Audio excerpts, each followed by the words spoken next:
अखिलेश माँ Vaishno recording studio Delhi. कुंडली से कुंडली मिला के गइलू कर जवा हिला के कुंडली से कुंडली मिला के गइलू कर जवा हिला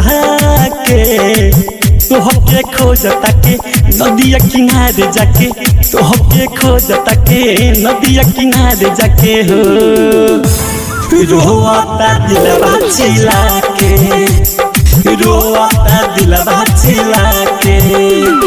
डीजे अखिलेश लोहान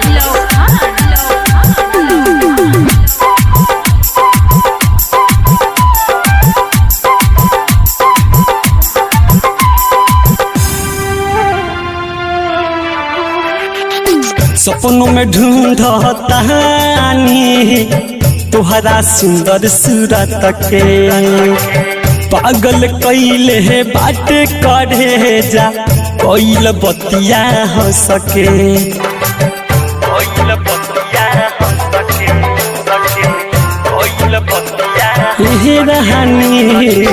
सपन में ढूंढता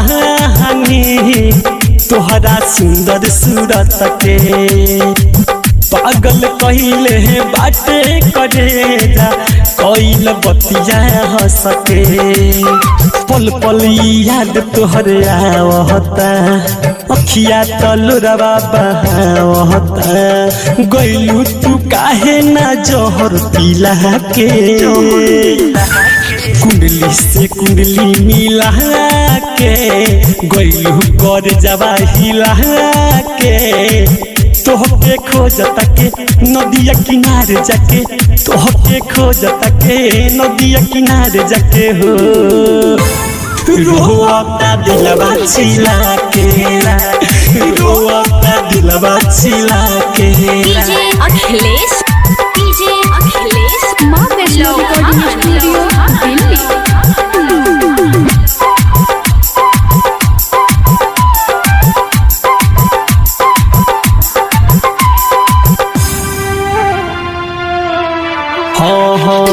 राइटर मिठू मिसाइल से तू जुड़ल सनेहिया के नाता हो बिकी राजा के किस्मत में ना प्यार लिखल विधाता हो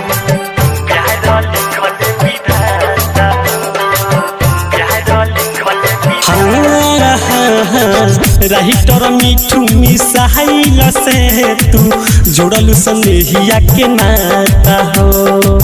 बिकी राजा के किस्मत में ना प्यार लिखल विधाता हो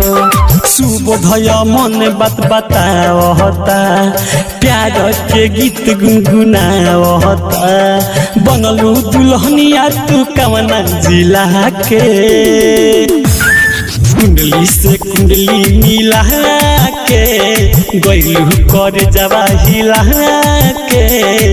तोहके खोजता के नदिया किनारे जाके तोहके खोजता के नदिया किनारे जाके हो